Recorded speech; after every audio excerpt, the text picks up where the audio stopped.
Another fire at Bahamas Power and Light causing power cuts overnight. This is the weekend edition of the Bahamas Tonight. Good evening, everyone. I'm Opal Roach. Thanks so much for joining us.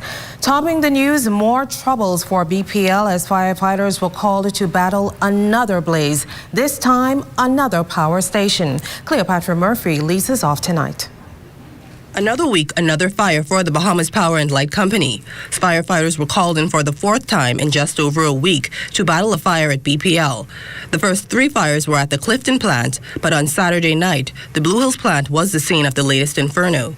Chief Superintendent Walter Evans says the call came after 9 p.m. We met smoke coming from an area which they have referred to as the distribution center. And the fire right now is still ongoing.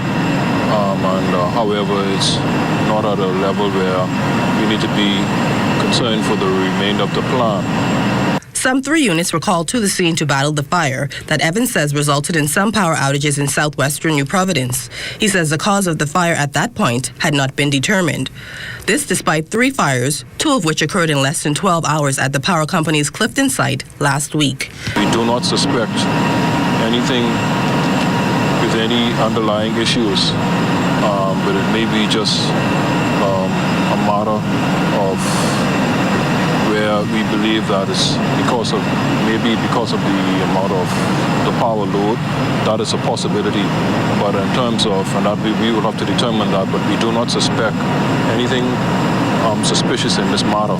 In light of possible concerns of arson in the wake of so many fires in rapid succession, the fire chief says a probe will be conducted into what occurred at the facility. The power company has been in the news over the last few months following a right-sizing exercise that saw a significant number of employees disengaged, and the unions representing staff have called for some of those to be rehired.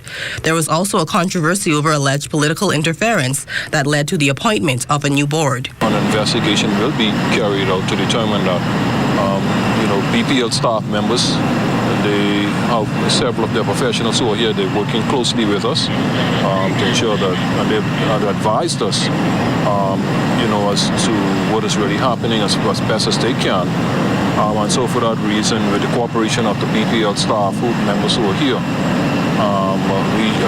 we do not suspect anything. There is no word yet on the cost of this fire, but B.P.L. CEO Whitney Hasty previously estimated the cost of the fires at the Clifton plant last week to be in the range of $30 million. Cleopatra Murphy, ZNS Network News.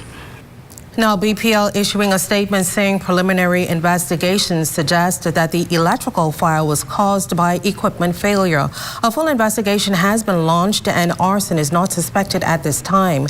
B.P.L. says its engineers are working to repair the damage and the substation should be back in operation tomorrow. During this time, consumers can expect temporary outages.